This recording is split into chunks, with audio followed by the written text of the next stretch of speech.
Dear friends, आप लोग कैसे हैं? हमें उम्मीद है कि आप लोग अच्छे ही होंगे। आज के जो टॉपिक होने वाला है और समीकरण को संतुलित कैसे किया जाता है उसके बारे में हम लोग सीखने वाले हैं। और जो बोला जाता है बैलेंसिंग केमिकल इक्वेशन, उसके बारे में हम लोग जानेंगे कि बैलेंसिंग केमिकल इक्वेशन है तो क्या है और समीकरण को कैसे संतुलित किया जाता है। सबसे पहले इसमें जानेंगे कि एलएचएस और आरएचएस। एलएचएस का मतलब होता है लेफ्ट हैंड साइड और आरएचएस का मतलब होता है राइट हैंड साइड। अब जो है दोस्त कि क्रिया कारक या अभिकारक एलएचएस और आरएचएस को उत्पाद या प्रोडक्ट या क्रियाफल कहते हैं। जैसे कहने का मतलब है कि कोई भी रासायनिक समीकरण को अगर संतुलित किया जाता है तो अगर जो क्रिया कारक या अभिकारक के फलस्वरूप जो निर्माण होकर के जो प्राप्त होता है बनता है उसे उत्पाद या क्रियाफल कहते हैं। सबसे फर्स्ट पॉइंट है, कहता है कि जितना वजन क्रिया कारक का होता है उतना ही वजन क्रियाफल का होगा। सबसे पहले तीन फर्स्ट पॉइंट को अच्छे तरीके से समझने का प्रयत्न करेंगे कि जितना वजन क्रिया कारक का होता है उतना ही वजन क्रियाफल का होगा। मतलब एलएचएस जितना होगा उतना ही आरएचएस भी होगा। दूसरा पॉइंट, जितना एटम्स क्रिया कारक का होगा चाहे होता है उतना ही उससे प्राप्त क्रियाफल का होगा। जितना एटम्स क्रिया कारक का होता है उतना ही उससे प्राप्त क्रियाफल का होगा। तीसरा है, इसे हम द्रव्यमान संरक्षण के नियम भी कहते हैं। अब जो है हम लोग इस चीज को समझने का प्रयत्न करेंगे, प्रयास करेंगे। कहने का मतलब है कि एलएचएस और आरएचएस, एलएचएस आरएचएस, एलएचएस का मतलब होता है लेफ्ट हैंड साइड, आरएचएस का मतलब होता है राइट हैंड साइड। अब जो है कहता है कि जितना वजन जो है क्रिया कारक का होगा, क्रिया कारक देखिए किधर है, एलएचएस तरफ क्रिया कारक है और आरएचएस तरफ जो है क्रियाफल है। तो एलएचएस तरफ जो होगा कि जितना एटम्स की संख्या होगा, अगर मान के चलिए एटम की संख्या 2 है तो उतना ही क्रियाफल का होगा। अगर क्रिया कारक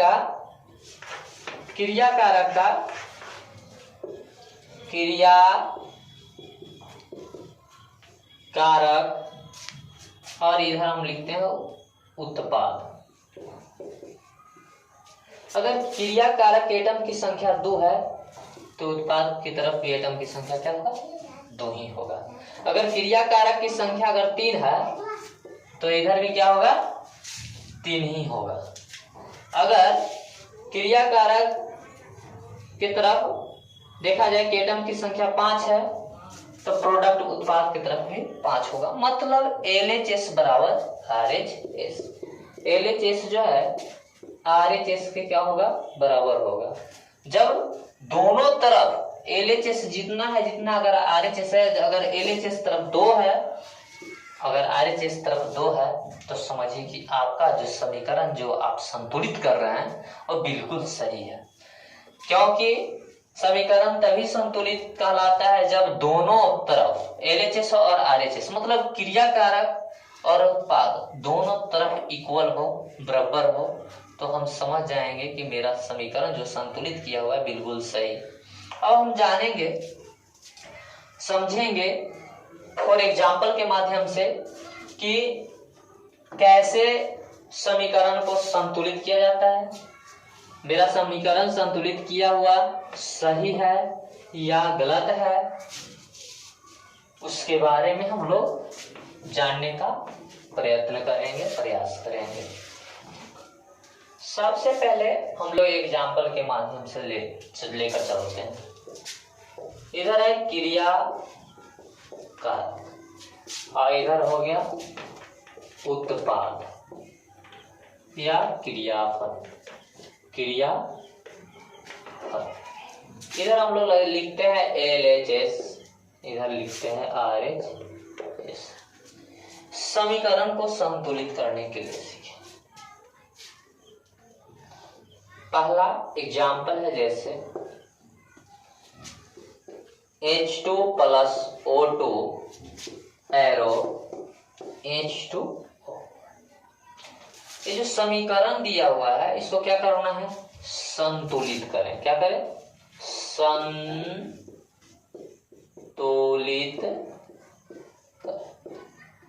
समीकरण को क्या करना है, संतुलित करना है। अब संतुलित करने के लिए क्या है, से हम लोग समझेंगे। ई जो है LHS है और इधर क्या हो गया, RHS हो गया। अब जो है देखें कि हाइड्रोजन की संख्या देखें LHS तरफ कितना है, 2 है। ऑक्सीजन की संख्या 2 है। इधर देखें कि बीच में क्या चीज का चिन्ह है, जोड़ का चिन्ह है। इसका मतलब है कि ये जो हाइड्रोजन अलग है, ऑक्सीजन अलग है, ये दोनों को अलग अलग लिख लिए कि हाइड्रोजन कितना हो गया दोस्त, 2, ऑक्सीजन कितना, 2। अब इधर ध्यान देने का है कि हाइड्रोजन की संख्या 2, ऑक्सीजन की संख्या कितना है, 1। इसका मतलब है बीच में कुछ का चिन्ह नहीं है, तो इसका मतलब कि ये दोनों जो है हाइड्रोजन ऑक्सीजन एक संयुक्त है साथ में। अब देखें कि हाइड्रोजन की संख्या इधर 2 है, हाइड्रोजन की संख्या 2 है। चलिए यहाँ तक तो सही है। ऑक्सीजन की संख्या 2 है, ऑक्सीजन की संख्या कितना है, 1 है। तो ऑक्सीजन की संख्या यहाँ 1 है, यहाँ 2 है, तो दोनों पक्ष में इक्वल होना चाहिए। तो क्या करेंगे, 2 से मल्टीप्लाई करें। अरे जो 2 से मल्टीप्लाई हुआ तो ये हाइड्रोजन के लिए भी है और ऑक्सीजन के लिए भी है। तो 2 दूनी 4, 2 एकम 2। फिर से हम मिलाएंगे, मेरा बराबर हुआ, इक्वल हुआ या नहीं हुआ। तो हाइड्रोजन की संख्या इधर 2, हाइड्रोजन की संख्या इधर कितना हो गया, 4। ऑक्सीजन की संख्या 2, ऑक्सीजन की संख्या 2। इसका मतलब है कि हाइड्रोजन की संख्या 4, तो इधर भी हाइड्रोजन की संख्या कितनी होनी चाहिए दोस्त, 4 ही होनी चाहिए। तो इसलिए करके 2 से मल्टीप्लाई करेंगे और 2 दूनी कितना हो गया, 4 हो गया। अब फिर से मिलाएंगे कि हाइड्रोजन की संख्या 4, हाइड्रोजन की संख्या 4, ऑक्सीजन की संख्या 2, ऑक्सीजन की संख्या 2। अब देख लिए हम लोग, समझ लिए कि LHS बराबर RHS मतलब इक्वल हो गया। अब इस चीज को, समीकरण को फिर से यहाँ पे लिखने का प्रयास करेंगे। लिखेंगे H2 plus O2 arrow H2O। अब ध्यान देना है कि इधर जो समीकरण दिया हुआ था LHS में, कहीं पे हाइड्रोजन के आगे देखेंगे कि हाइड्रोजन के आगे क्या लगाए हैं, 2 लगाए हैं। तो हाइड्रोजन के आगे कितना लिखेंगे, 2 लिखेंगे। ऑक्सीजन के आगे कुछ लगाया है, नहीं लगाया है। और देखेंगे कि हाइड्रोजन और ऑक्सीजन दोनों के आगे कितना लगा है, 2। अब जाकर के मेरा समीकरण क्या हो गया, संतुलित हो गया। कुछ हो गया, संतुलित हो गया। इसी प्रकार हम लोग दोस्त ऐसे ऐसे जो भी समीकरण है उसको हमको क्या करना रहता है, संतुलित करना रहता है। हम लोग संतुलित करते हैं और फिर समझेंगे एक और एग्जाम्पल के माध्यम से समझेंगे और संतुलित करेंगे कि कैसे संतुलित होता है। फॉर एग्जाम्पल सेकेंड एग्जाम्पल से समझेंगे, एक और एग्जाम्पल के माध्यम से समझेंगे। CH4 plus O2 arrow CO2 plus H2O। अभी हम बताए थे दोस्त कि LHS और इधर हो गया RHS, left hand side, right hand side. अब लेफ्ट हैंड साइड में हम लोग देखेंगे कि दिया हुआ क्या है।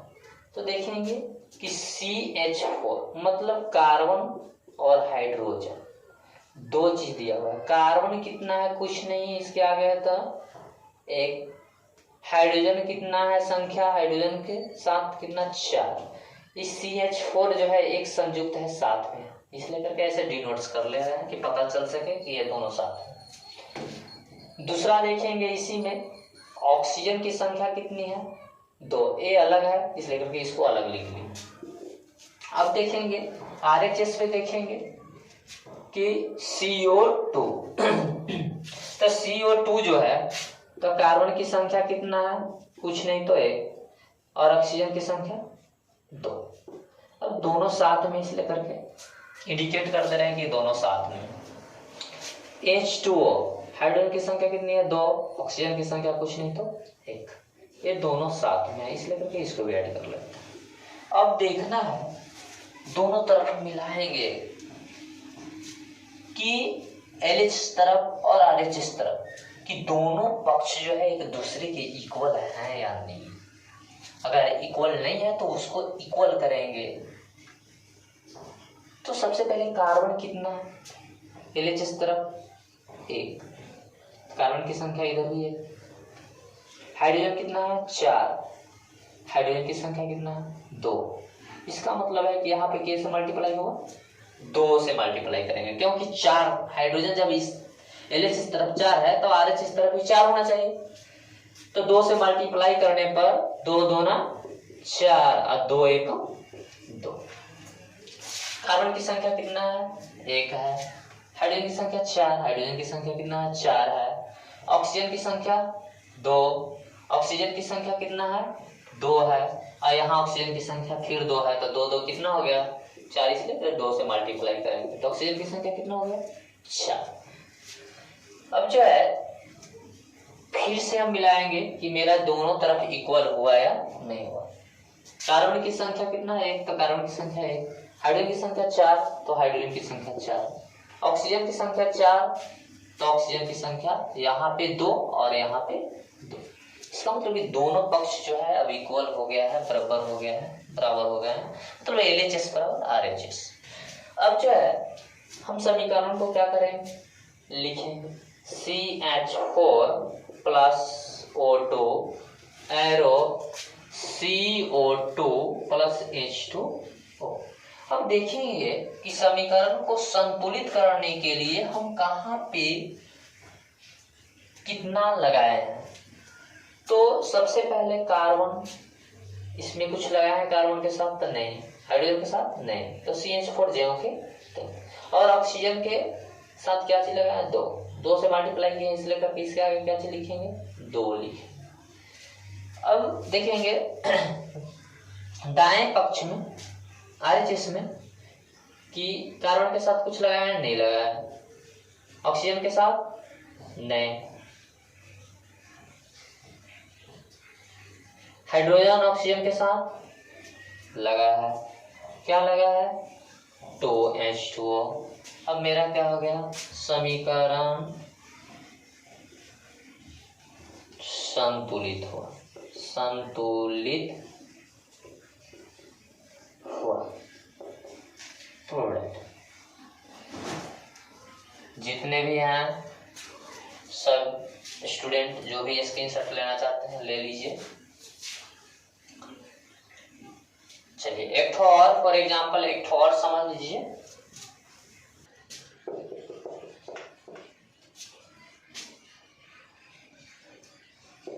N2 plus O2 arrow NO, समीकरण संतुलित करें। समीकरण को संतुलित करना है। अब देखना है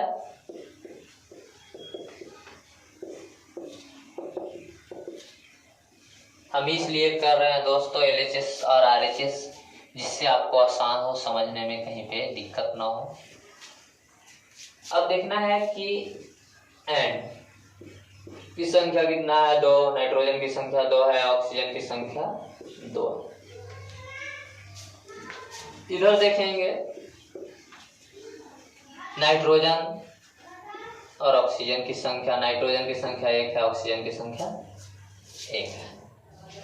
अब जो है NO, ये दोनों साथ में इसलिए करके इंडिकेट कर दे रहे हैं कि दोनों साथ में है। अब है नाइट्रोजन की संख्या 2, नाइट्रोजन की संख्या 1।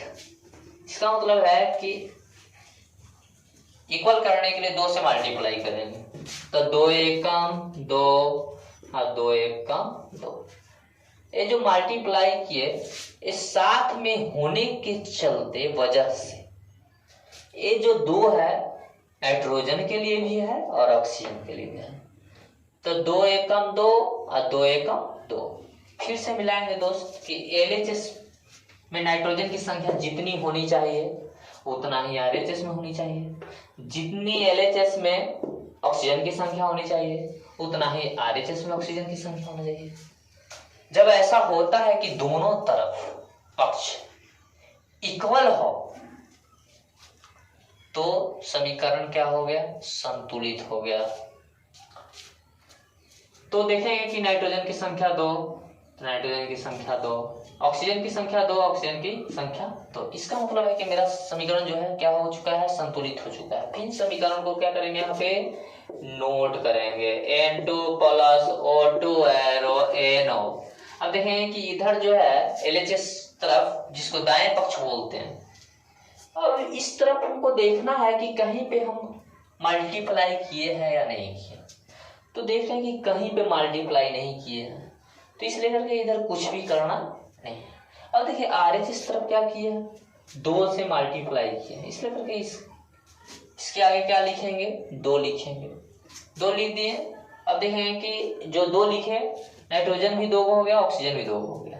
इधर कितना है, नाइट्रोजन 2 गो, ऑक्सीजन कितना है, 2 गो। इसका मतलब क्या हुआ कि दोनों पक्ष बराबर हो गए, इक्वल हो गए। तो क्या हो गया, इस समीकरण समीकरण संतुलित हो गया।